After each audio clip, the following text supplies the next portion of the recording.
তো বন্ধুসকল এই ভিডিঅ'টো বনাম বুলি একেবাৰে ভবা নাছিলোঁ, কিন্তু কিছুমান বস্তু দেখিলে আপোনালোকক নেদেখুৱাকৈ মই থাকিব নোৱাৰোঁ। তো বলক তেনেহ'লে আজি এটা কমেণ্টৰ ৰিপ্লাই চাওঁ। এইজন মহাপুৰুষক ধুনীয়াকৈ চাই লওক, আৰু মই তোক ক'ব বিচাৰিছোঁ, তই সেইটো তোৰ মাৰক সোমোৱাবি, তোৰ জীয়েৰ আছে জীয়েৰক সোমোৱাবি, বাই ভনী সোমোৱাবি, আৰু ঘৈণীয়েৰক বেলেগক সোমোৱাবলৈ এৰি দিবি।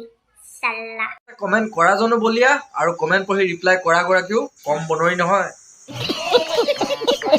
কোনোবাই দিয়ে ৰাতি, কোনোবাই দিয়ে দিনত, আকৌ কোনোবাই গোটেই ৰাতি দিয়ে। তোমাৰ এনেধৰণৰ ভিডিঅ'ত কোনে বাৰু কমেণ্টত সেইডাল নিদিয়াকৈ থাকে? হাই গাইজ, কেনেকুৱা লাগিছে মোক কমেণ্ট কৰি জনাব দেই। ভালে লাগিছে, কিন্তু তুমি কাপোৰ সাজ নিপিন্ধা হ'লে চাগে আৰু অলপ লাইক কমেণ্ট বেছিকৈ পালা হয়। অলপ ব্ৰেইনটো ইউজ কৰিবা মইনা। এটালৈ অহাৰ পাছত ল'ৰা ছোৱালী এৰি 10টালৈ পলাই যোৱা নটিকেইজনীৰ কথা কৈছোঁ। তহঁতৰ মতাকেইটাক হেৰিকেইটা চুটি নেকি? প্ৰথম কথা তুমি নিজৰজনৰ চেক কৰা।